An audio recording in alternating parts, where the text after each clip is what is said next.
Boris Johnson, should he stay or should he go?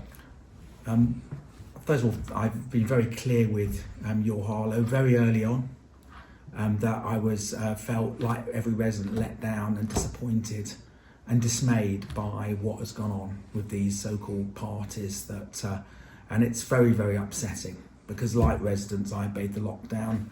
I have cerebral palsy. I was told to stay at home. I got texts every day for days on end, like everybody. And so it was pretty outrageous that this has happened.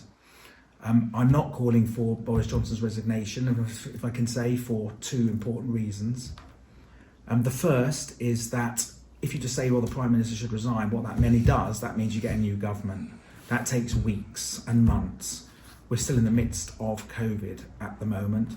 You suddenly have a change of government, no one governing the country, and leadership contests and God knows what going on while we're still in the pandemic, while we still need our economic recovery, we still need to carry on building jobs. So I think that is one important reason why I'm not calling him to go. But the second reason, and I will be straight with the people of Harlow and with your Harlow, is I feel I owe Boris Johnson a residual of loyalty despite what has gone on. And as I've said, I find it unacceptable and feel let down. And let me explain why. First of all, he won the 2019 election with a big mandate. He's produced the best vaccine programme, one of the best vaccine and boost programmes in the world. We are growing as an economy. The jobs miracle is coming back, as the employment statistics showed yesterday, and jobs are coming back to Harlow.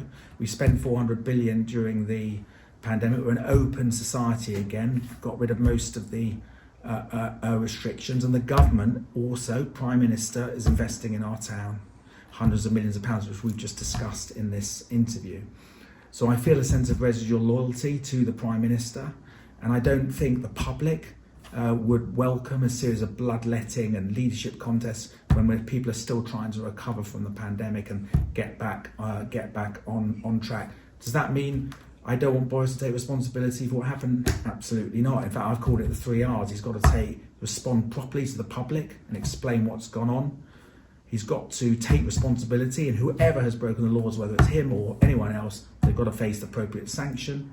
And we want a reset of the government to focus on what he calls the people's priorities, particularly something I care about deeply, education, skills and cutting the cost of living.